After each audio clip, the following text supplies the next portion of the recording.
Hello, everybody. Welcome in to the Maize and Blue Reviews. Good afternoon, Michigan football on the first day of summer 23. That's right. It might feel like summer to you already, but officially, and for me, unofficially, it starts on Memorial Day or Memorial weekend. It's when the beaches opened in Michigan. Usually ends on unofficially Labor Day, but actually it's June 21st to September 22nd. So happy first day of summer to you. Thanks for joining us.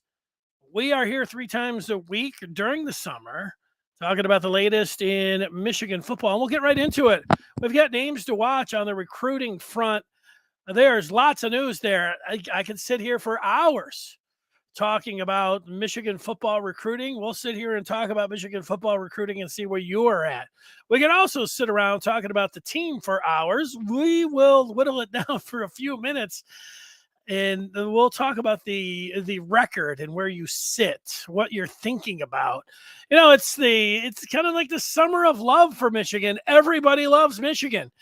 And we'll see just how much you love Michigan this upcoming season when it comes to their record. But we start with the latest commitment for the Wolverines. And if you're watching this, you see his picture up on the screen.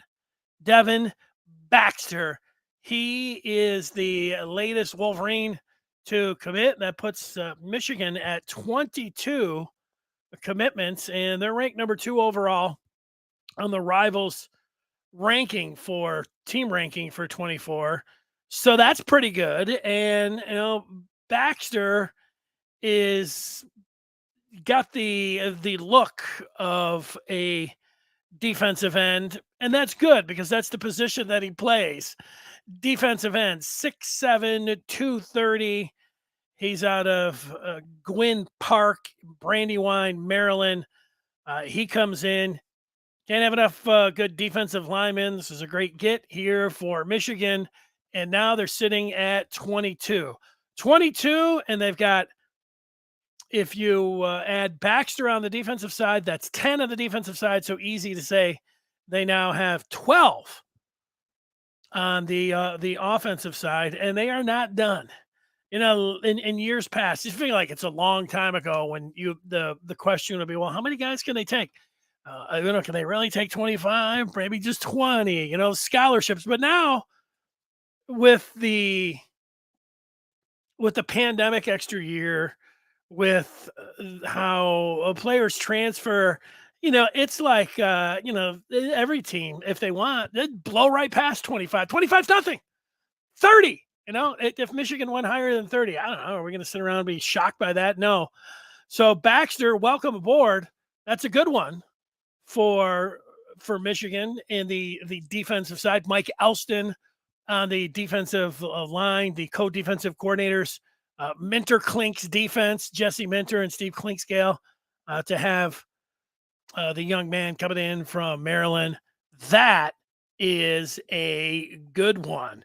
Always we take your feedback. If you've got a point, there's something on your mind, you got a question about Michigan football, basketball as well. And before we get going anywhere else, I do have some breaking news as it comes in the world of college basketball, specifically to Michigan basketball. And I'm breaking out the book that I don't like to break out.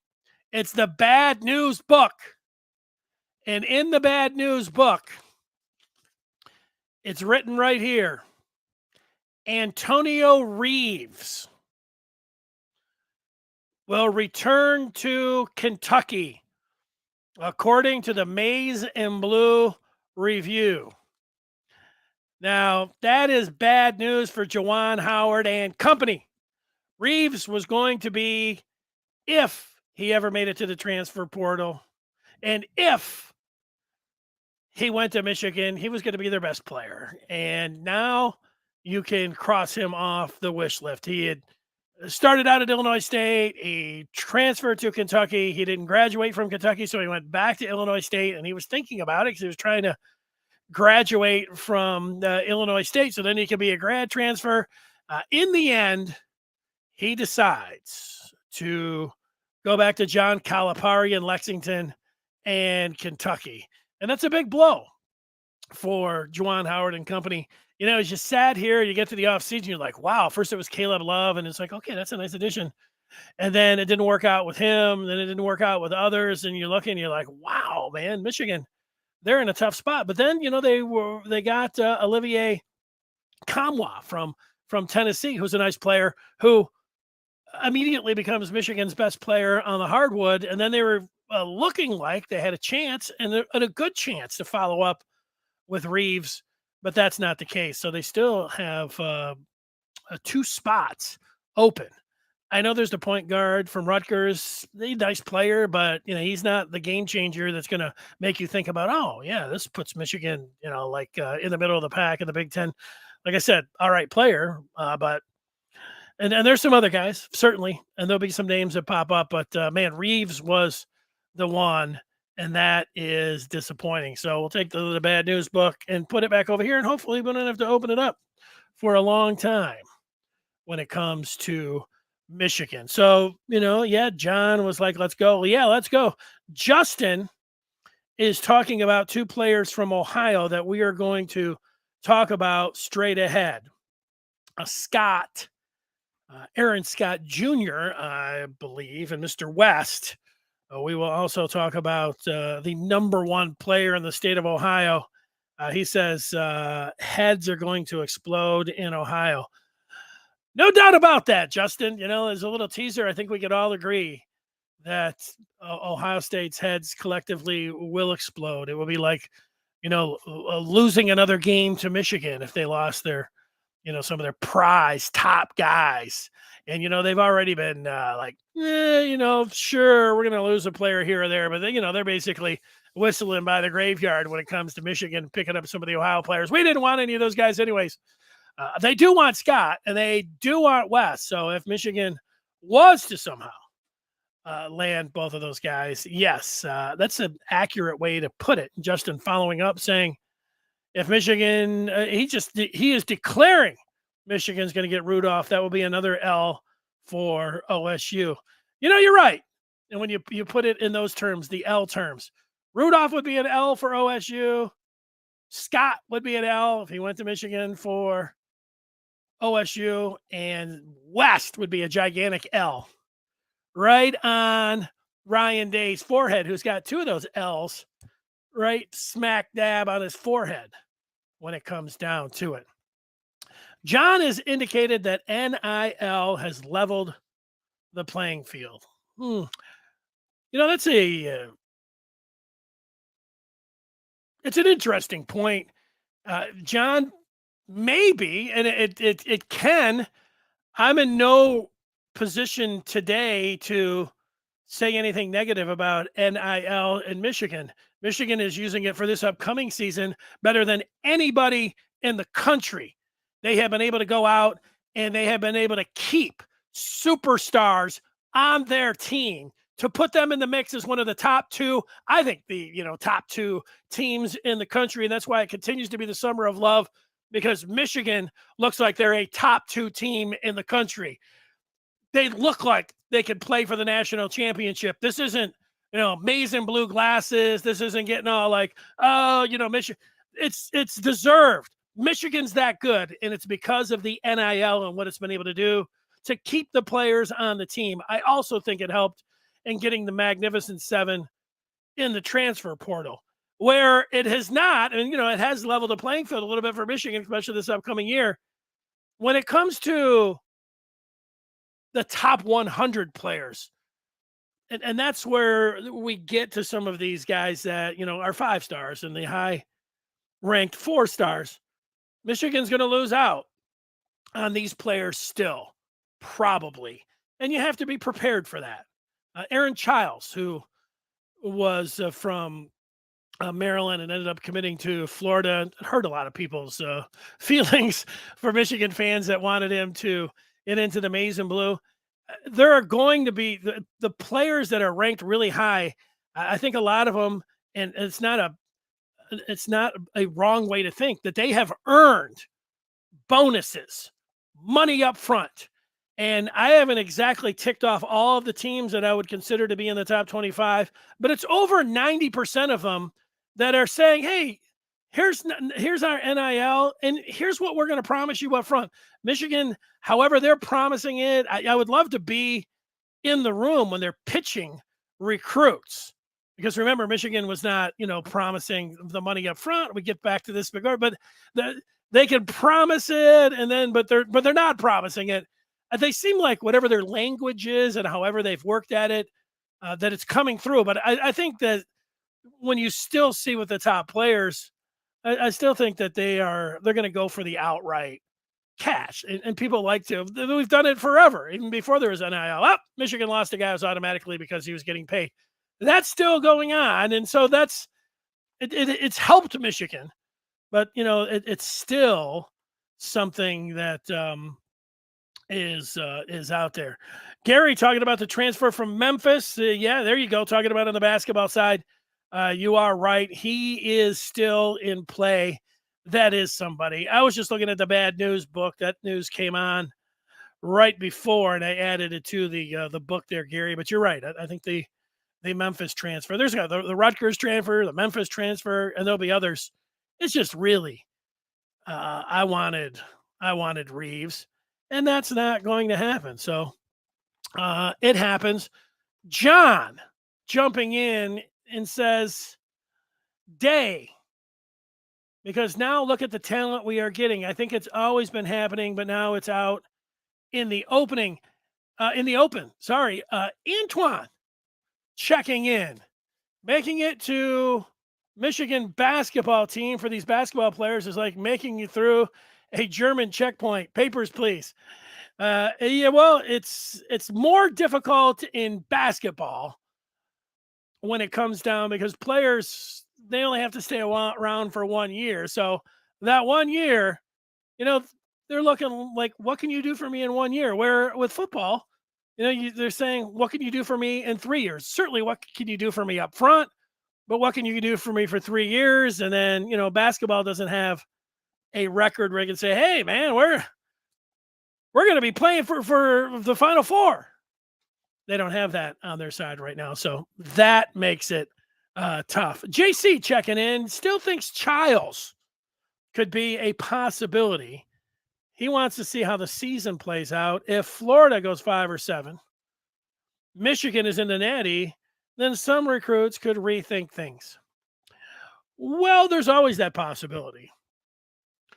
Michigan has 22 players. Do I think that all 22 players that are committed to Michigan right now, on signing day, all 22 of those players will be with the Maize and Blue? I would say no. I would say that there would be at least 1 or 2, maybe more, that would go somewhere else. And then I would say that there are, like you mentioned, Childs, there's probably 1 or 2, maybe more, that will go elsewhere from where they've committed right now. And, and Childs falls into that category. So you're right. We'll have to wait and see on that. There's flips and there's flops, both give and take, but that's something that's, that's been happening at least for 5 years, probably more like 10, where, it gets crazy like that, JC, but it is a good point to bring up. You want to know about another point that's a real good one to bring up? I got one for you, and that's the Maize and Blue Review. You want to get on over there if you are not a member of the Maize and Blue Review and join up. Josh Henschke, the publisher. You want recruiting? He'll give you recruiting. You want heat checks on all the top guys that Michigan's going after?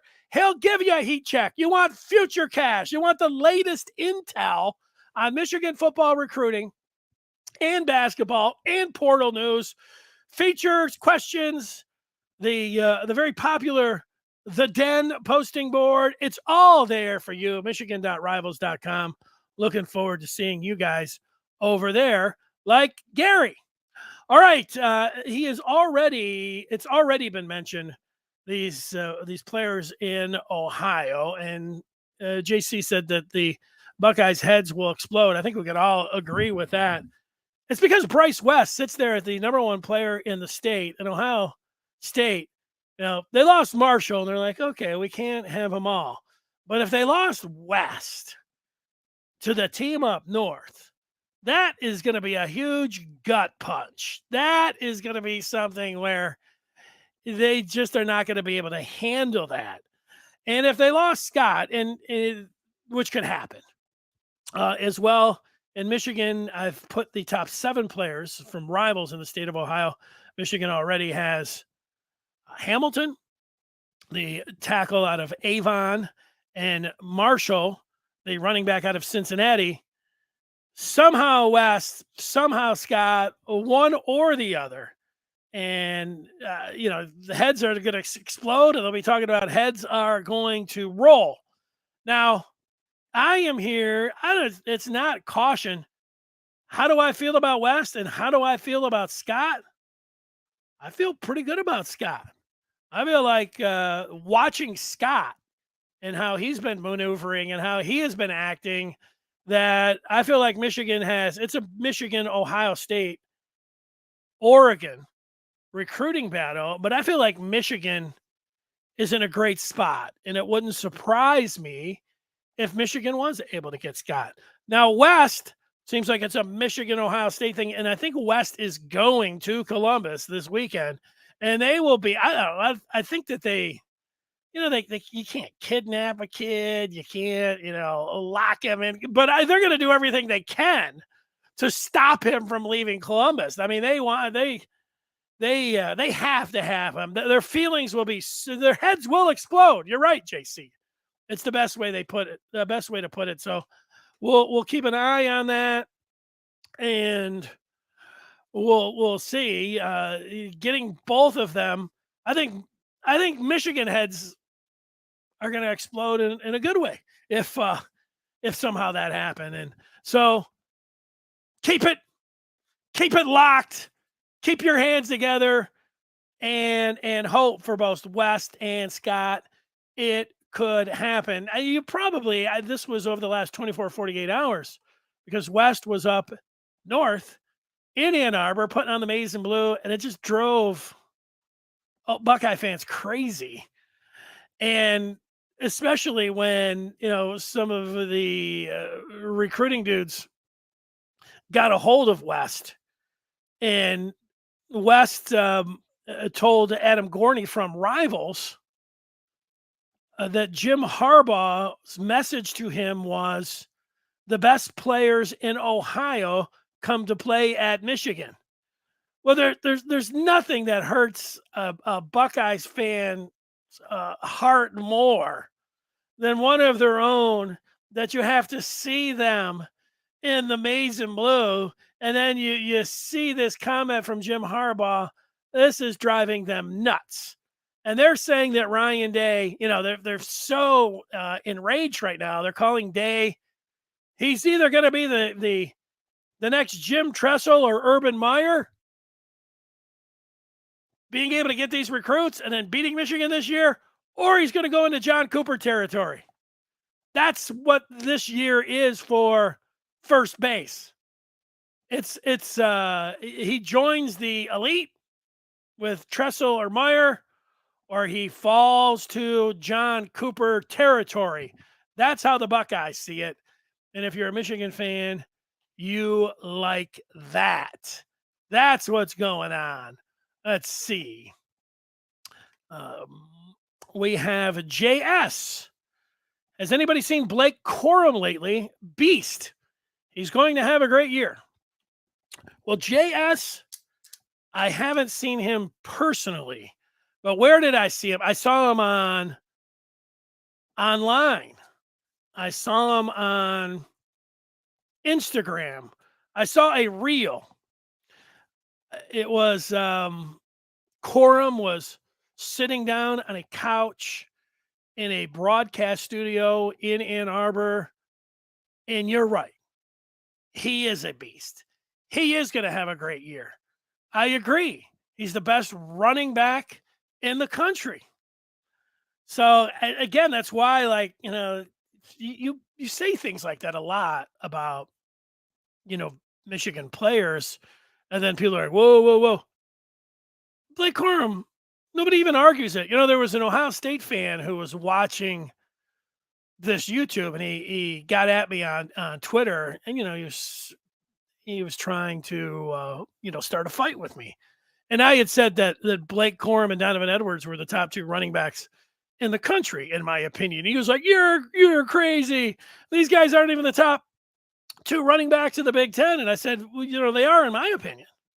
And he was an Ohio State fan, and he was throwing his guys out there. And I said, "I don't know. Like Donovan Edwards had 270 yards rushing and receiving against you guys. I mean, I don't know. Like, but what was Williams doing? What was, I don't know. Henderson's, they're nice backs, but I'll take Donovan Edwards in front of either of those guys or the guys from Penn State. That's how much I like Donovan Edwards.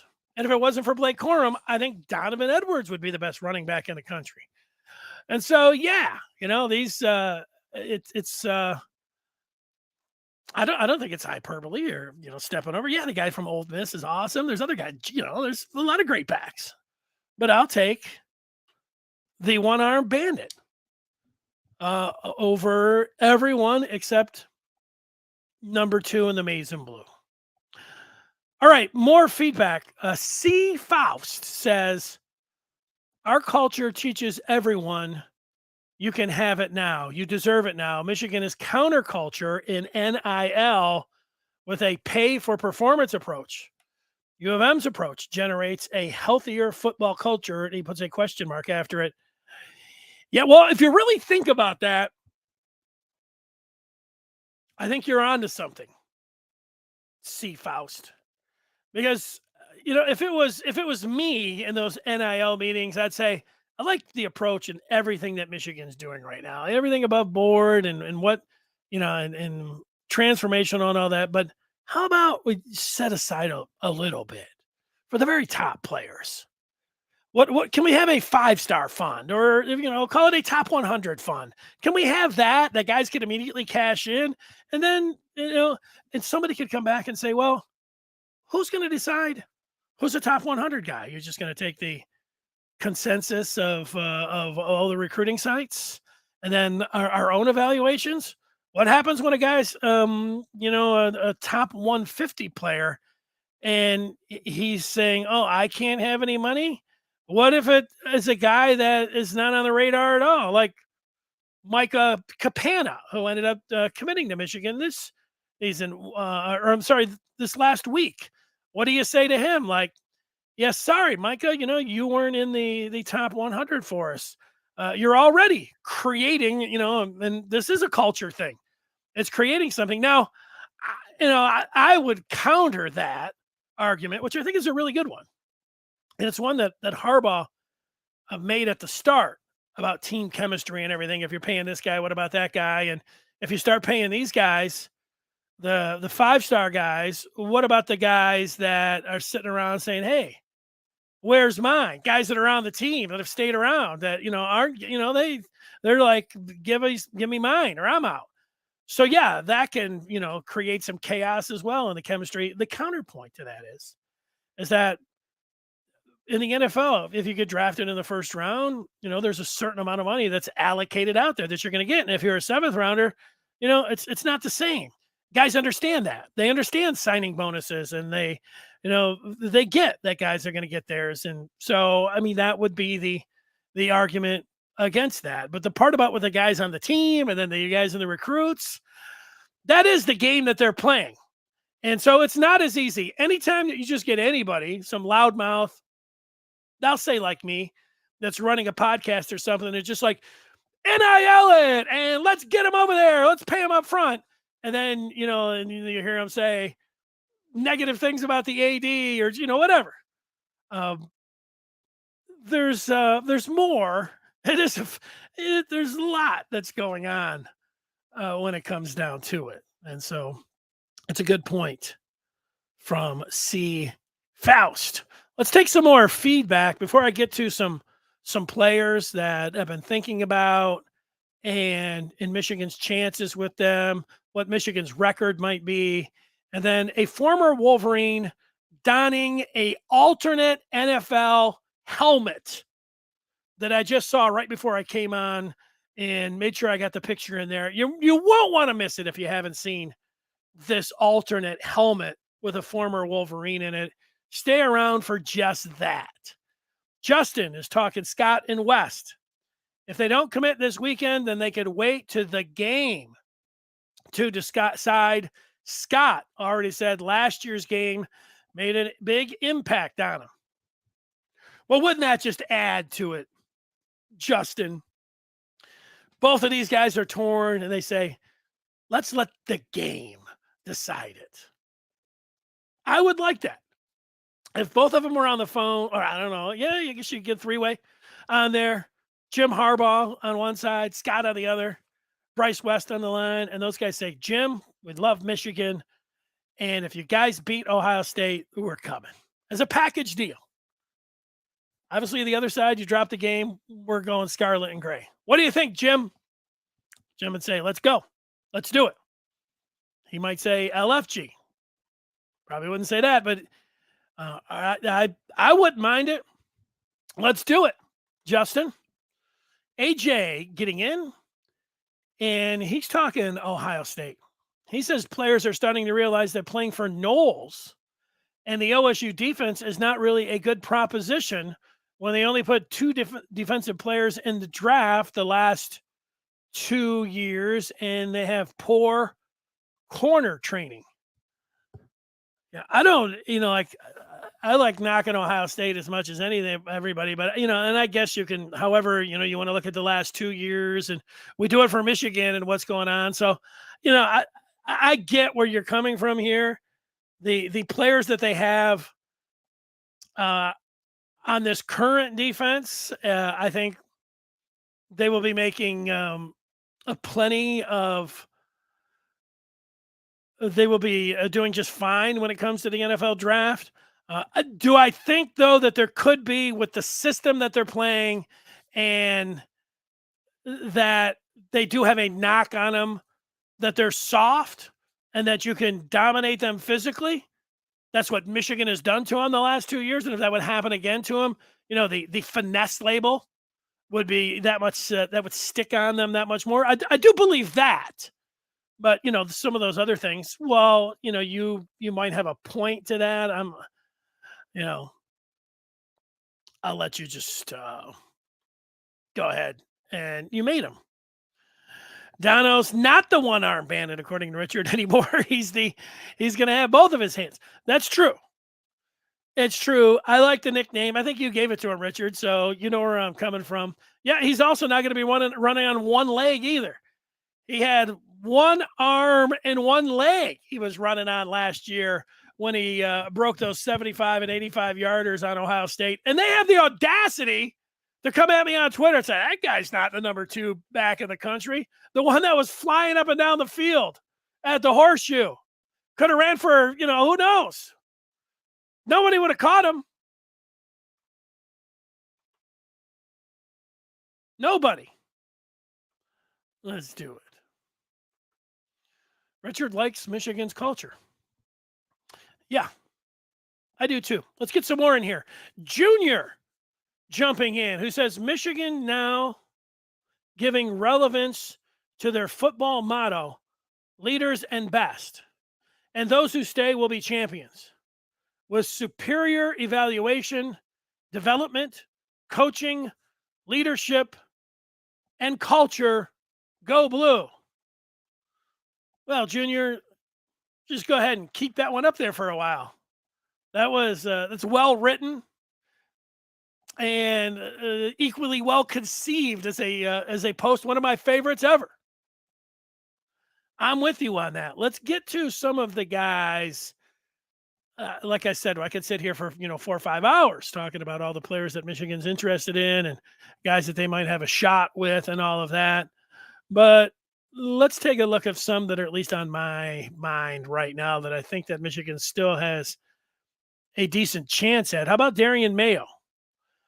He is from Olney, Maryland, same high school as Aaron Childs, and for a while it looked like both of those guys were coming to Michigan.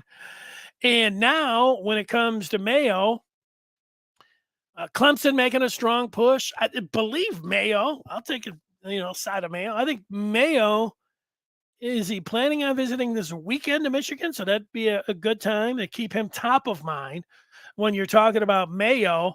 But, this is tough. This is Clemson, it's Ohio State, USC and Maryland. He's excellent. Michigan would still love to get Mayo, as they would love to get Jordan Shipp, the wide receiver out of Providence Day in Charlotte, North Carolina. Two of his teammates already have gone blue, and Jaden Davis, his quarterback, and his other wide receiver on the other side of the Providence Day offense is Shannon Goodwin. And Michigan is still in a good spot with Shipp. The ship has not sailed when it comes to Michigan and Jordan Shipp. So that's a name to still, when you say hold out hope, it almost sounds like, you're grasping at straws or something. When you got Davis in your when you got corner and you got your quarterback and, your teammate there, to me, those are going to be the deciding factors. Without having talked to the kid myself, I could see how those could be factors. So I still like Michigan's chances with Shipp. Rudolph. Somebody mentioned him earlier. Rudolph, with your jersey so bright, come on down to Ann Arbor tonight. Rudolph has a July 3rd commitment date set. And yes, he would look great in the maize and blue. Rudolph is somebody that Ohio State really wants. Deerfield Beach, Florida, a 4-star. He looked really good in that maize and blue. He's shut everything down, I believe, and he's ready to just wait and have a big fireworks ceremony on July 3rd and set off those maize and blue fireworks. And, Michigan's in a great spot right now for him. I feel pretty good about Rudolph, the defensive end, and Michigan's chances. All right, there's the helmet. I showed you just for a second if you're watching this, and then you can see it was Aiden Hutchinson. So, yes, the Lions have a new helmet, an alternate helmet that they'll wear twice this year. I'll show that to you again once I go through the feedback that is coming in, questions and points. Junior right now, nothing against anybody else. You guys have all made fine points, but Junior with the best one. I also want to watch a few minutes of Michael Kaapana. And why don't I do that while I'm talking here? I could put the film up. Whenever Michigan was talking about, we were talking recruiting and Taylor Tatum, and everybody's like, Tatum's going to Michigan, Tatum's going to Michigan. And I was telling everybody, I don't know if Tatum's going to Michigan.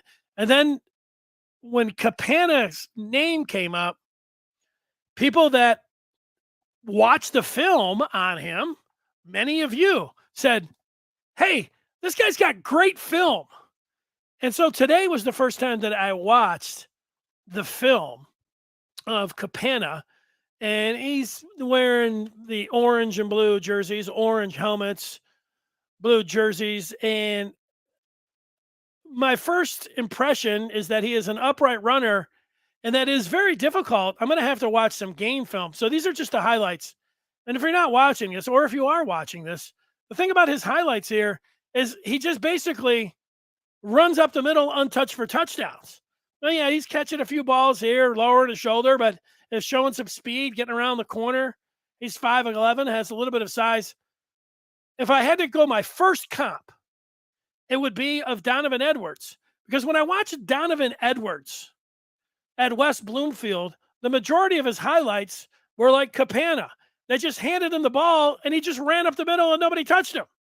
And then he would score a touchdown. Now, this is a tougher run for some tough yards that I like to see here. But look at this one. It's hard to get a read. No, this is the next carry. He's showing his ability to get out, run some routes, and a little bit of run after the catch. A lot of run after the catch here. A lot of run after the catch down to the 30. Wow, all the way down to the 20-yard line. Now, here's the one I'm talking about. You tell me you get a good read on this one. Up the middle. Yep. Well, he made a guy miss. Or actually broke a tackle. And you see a little of the breakaway speed there. Nobody able to catch him. But I want to watch some game film of Kaapana. He's got a good offensive line. They always get a good push when I'm watching. And a lot of times, here's the other one. Look at this. I mean, he's no, he did get touched about 20 yards down the field. But other than that, he's just running into the end zone. Let's look at some more of, well, we have Kaapana on in the back. AJ says, I don't think it's a loss between him and Tatum. Okay. JC asking the question if there's any chance at all we can retain Minter after this year. Sure, there's a chance. But, Minter, an NFL guy, Minter having a great first year. Minter, has a lot of personnel. Michigan's going to have a tremendous season, what it looks like. So I would say it's going to be tough. But the better you are as a football program, the more teams are going to be looking to poach your coaches. That's what happens. You'd love to be able to keep all of these guys. Justin says he believes that Michigan's culture is the best in college football right now. Well, I don't know. Any team that you would, if you were a fan of an elite college football team right now, so you only have a handful of those. You're telling, Georgia, who just went back to back, that, hey, we got a better culture than you. And say, how do I, what do you think of these things on my hands? That's a championship ring. And we smoked you for one of them. So, but hey, Michigan's got a good culture. I don't mean to knock, Michigan's culture, but when you say it's the best, it's good and it's up there. Like most things with Michigan right now, and it's not as much fun to type.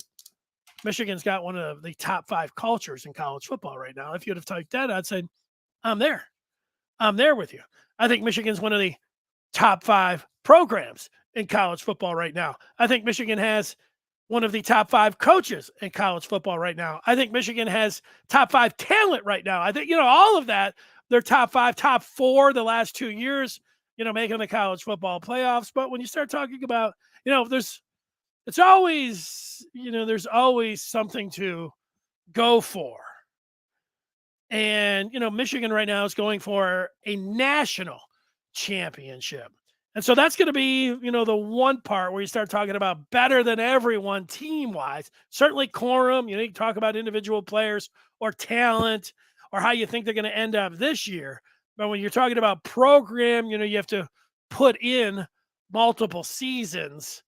And if you don't have that championship recently, then, let's not talk about them being numero uno there. Let's get back to some more feedback. Antoine checking in. He doesn't like the rankings. He says most of them are not even accurate. Most of these recruiting services don't even personally go out to rate these players. Most of them get a generic rating. It's just lazy. Well, I don't know about lazy. Sure, you want to go out and watch each one, watching a lot of tape. I actually don't know the process of how many people are involved in ranking them and everything else. But Antoine, I would take it all with a grain of salt. Like, it's just a guide.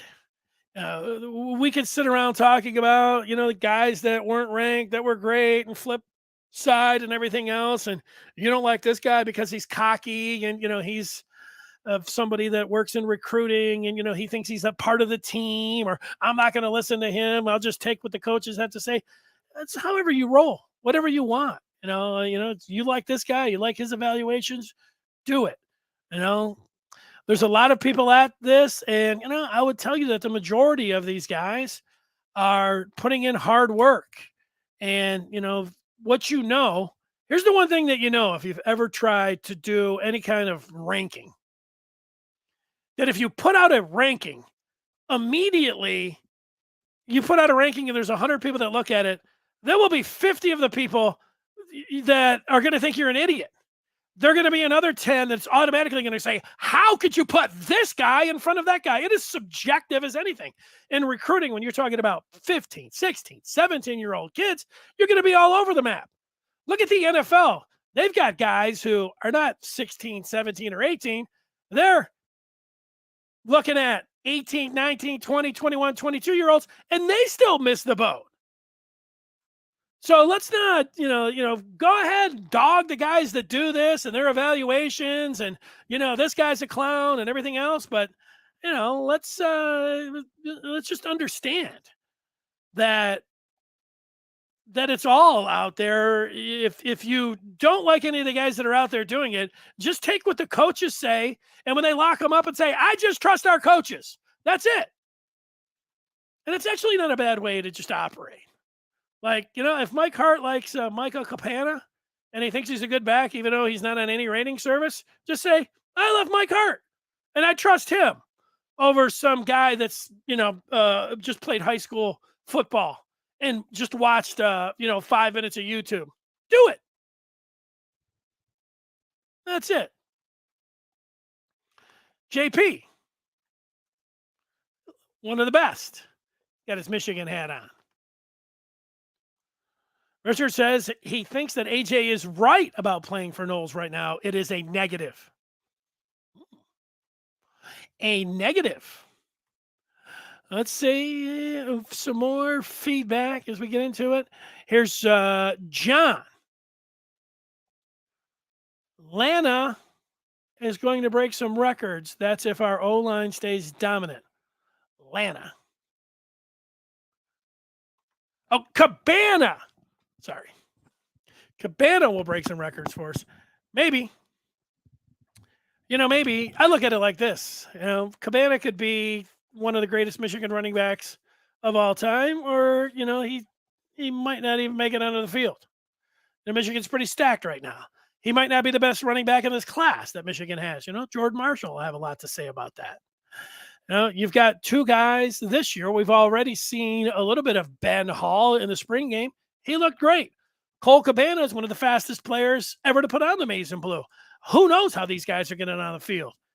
Michigan scouts them, evaluates them, gets their commitment. They come in. Let's see how they fit in. But yeah, you saying that you think Kaapana could be the best of all of them? That's a quite a statement, but one that I have no problem with. AJ wants me to look at the film and saying he knows how to read his blocks better than Edwards. Edwards is just learning. Yeah, I have not noticed that, Antoine. I think Edwards knows how to run to daylight, knows how to set up his blocks. I have not seen that from you. Now, maybe, and that's fine. You can have that opinion. You might be right. You might talk to somebody that played the position or was a coach for 20 years in college football and says, you know what, Antoine, you're exactly right. You know what you're talking about. I don't see that when I watch the film, but, John is a little bit worried about the team this year. They seem confident in interviews. This leads to bad habits. I just don't feel the hunger and the drive like the last 2 years. Well, I can tell you that it is different from the last 2 years, and I understand where you're coming from. And there's a lot of it. If you want to be if you want to worry about Michigan, there's always a way to do it. This is one way. I have another friend, John, who is telling me that historically when Michigan is going to be, the second-ranked team of the country or the number 1 or number 2 or number 3 team of the country, that doesn't bode well for them. They lose their first game. They don't get to the end. And that is true when you go back and look when the last time Michigan was ranked number 2 in the country preseason, when they were the, preseason number 1. When you go back and look, they have not had that success. When Michigan won in '97, they were ranked number 14 in the country. The story was that the Block M stood for mediocrity, and so Michigan was able to come. 2 years ago, Michigan wasn't in the top 25, and they made the college football playoff. So yeah, you Michigan can't use the disrespect card. Michigan can't use the we're going to sneak up on you card. Everyone thinks Michigan's great.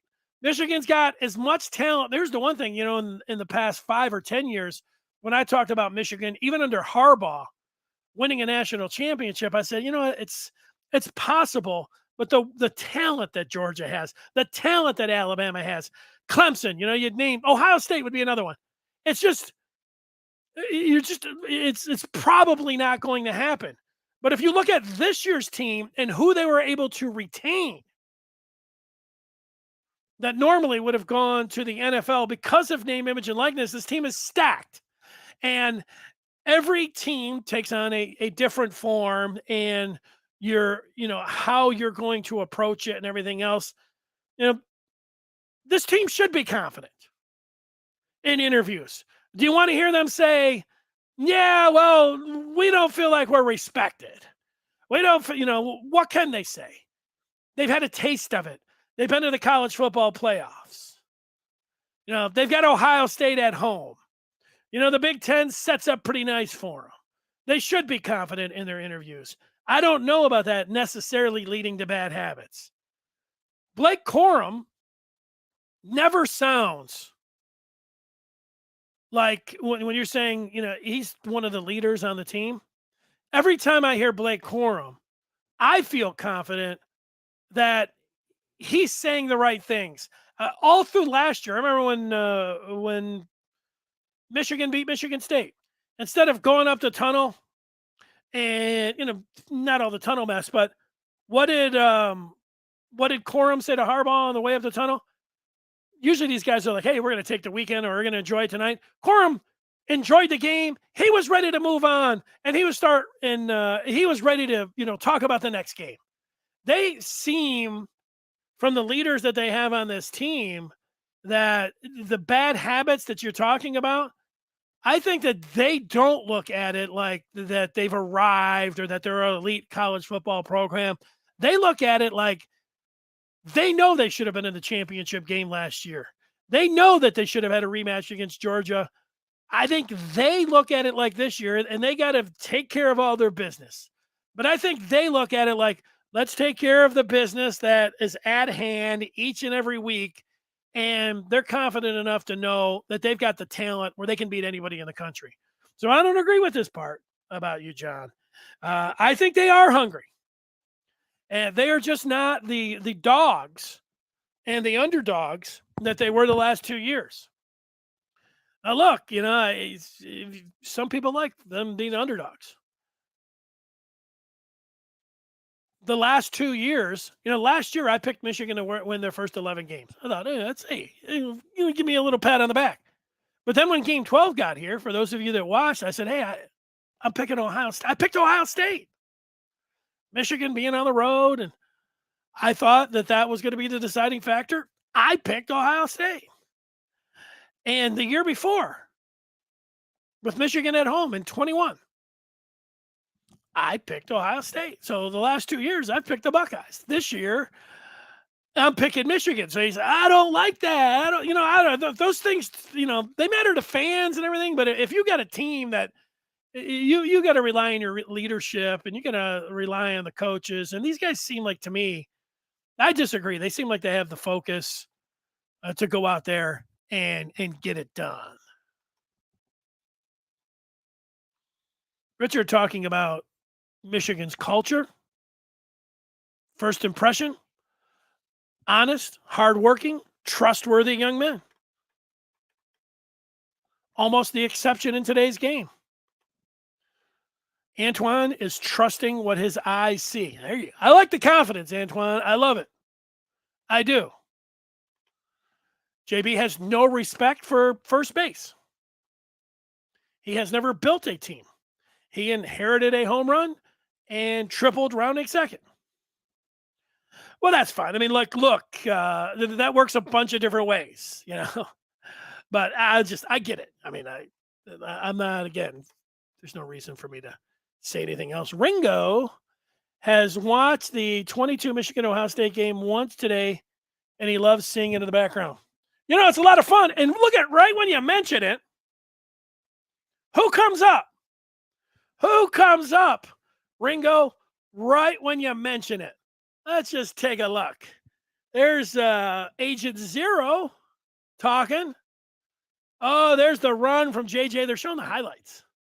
Oh, there's the play by Sainra still in the tight end in the corner. What a great play that was.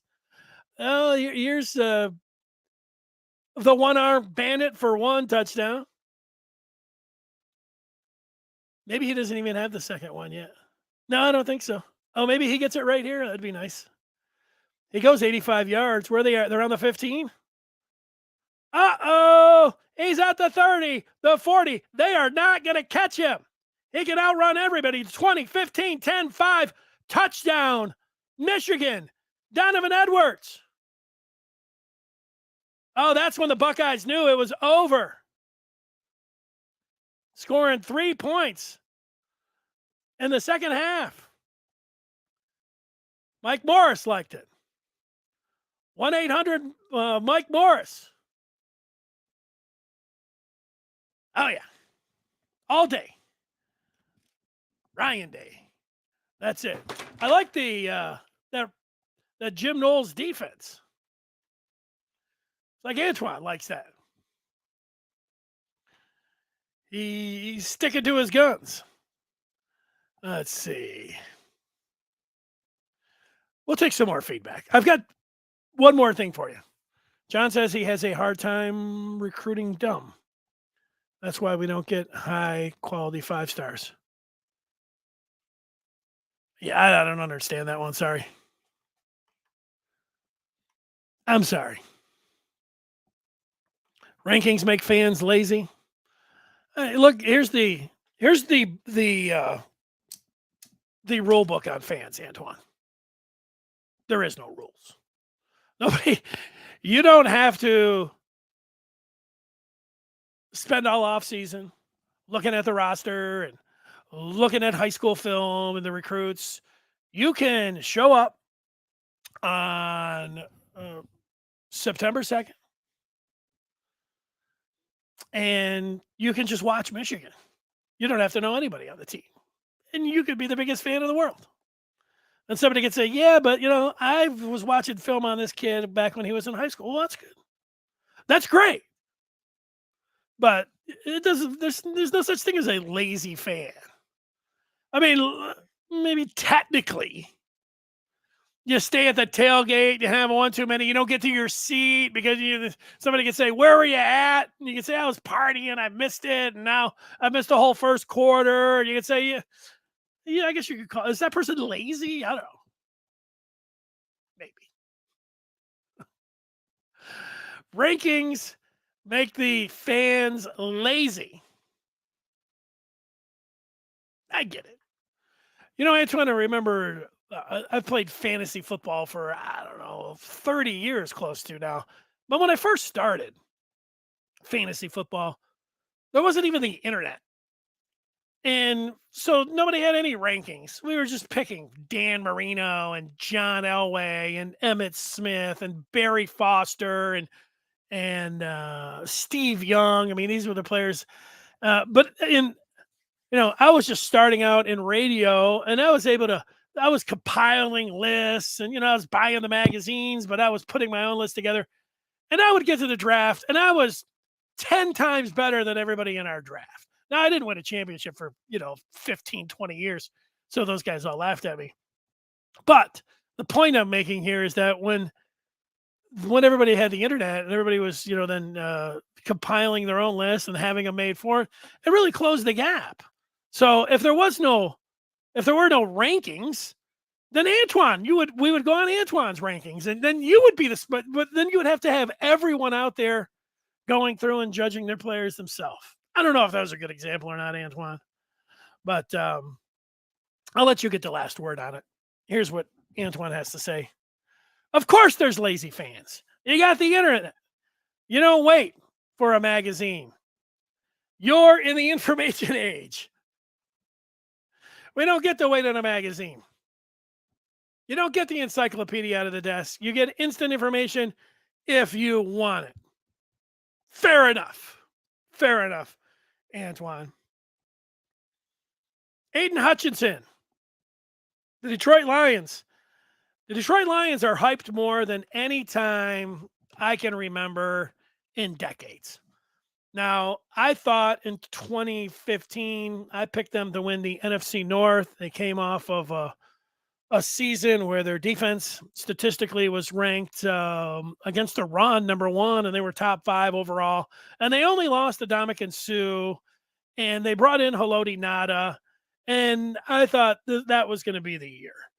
I felt really good about what the Lions and they were going to. I predicted they were going to beat Green Bay for the first time in 25 years in Lambeau, and that they would win the NFC North. They started 1-7 that year, and it was terrible. Of course, they fired their offensive coordinator. They brought some guy in named Jim Bob Cooter, who looked like he had turned things around. Everybody got on the bandwagon in the offseason and were like, yeah, this guy's going to be great. And then they weren't so hot the next year.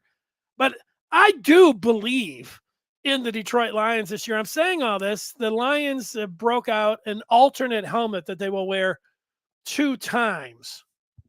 And it's I think they call that the Heritage logo.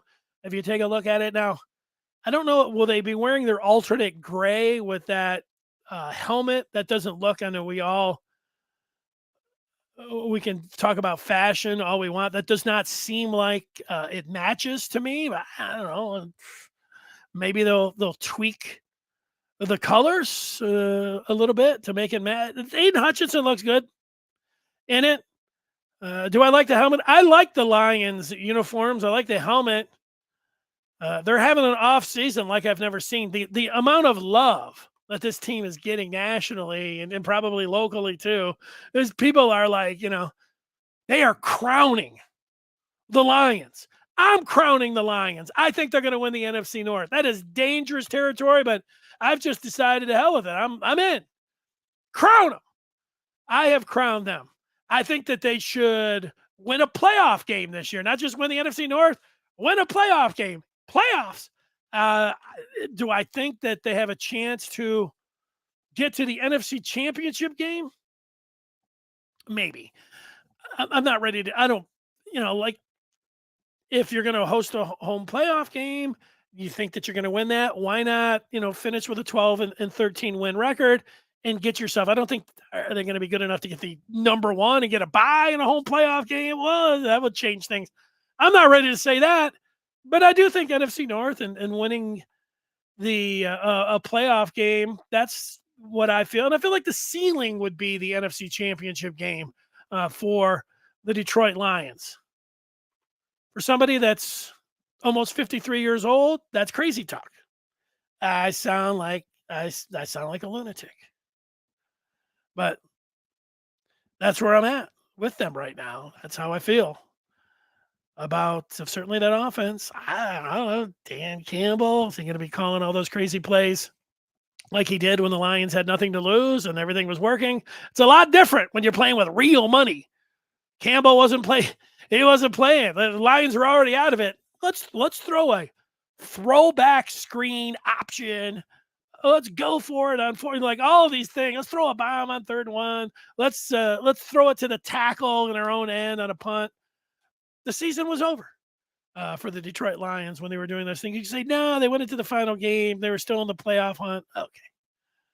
I got it. But I'm just talking about the Lions here today because they came out with their alternate uniforms and helmet.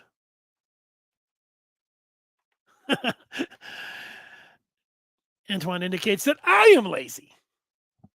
He begged me to watch film, and you just started now. Well, better late than never. Antoine, it's better late than never on my part, the laziness part. Oh, thank you. Richard has waited 60 years. Yeah, well, there you go. We've waited a long time. All right. Thanks, everybody, for joining us. We'll see you over on the Den and the Maize and Blue review. Thanks so much for watching. If you're listening to the podcast, I appreciate that 5-star rating and any comments that you might leave on the pod. Anytime anybody puts a thumbs up, if you're watching the YouTube, commenting on it, it's all great. Thanks so much for doing that. We'll be here on Friday, ready to tackle the weekend with film. We'll put in the hard work. Until then, everybody have a great rest of the first day. It's the longest day of the year. Get out there and stay outside till it's going to be light till 9:30, even though they say sundown at 9:17. Enjoy it. See you Friday. Goodbye.